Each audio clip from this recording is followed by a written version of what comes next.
វីដេអូនេះហើយអ្នកទាំងអស់គ្នាខ្ញុំចង់ធ្វើឡើងដើម្បីអរគុណដល់ក្រុមការងាររបស់ខ្ញុំដែលគាត់តែងតែយកចិត្តទុកដាក់និងរៀបចំដេក័រផ្កាជូនភ្ញៀវនៅពេលដែលមានតម្រូវការពីភ្ញៀវម្ដងនិ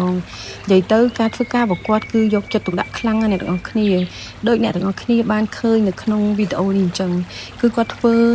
ចេញពីបេះដូងរបស់គាត់សម្រាប់អសវិញអ្នកទាំងអស់គ្នាឃើញហើយគាត់យកដៃគូសស្នាមនៅលើកម្រាលពូកសិនហើយបន្ទាប់មកគឺគាត់រៀបអសហ្នឹងមួយ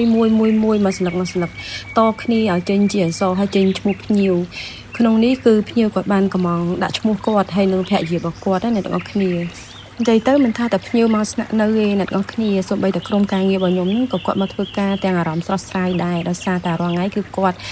នៅចំការាធម្មជាតិដោយអ្នកទាំងអស់គ្នាឃើញក្នុងវីដេអូមិនអញ្ចឹងគឺឮសលេងទឹកហូរឮសូរចាប់យំ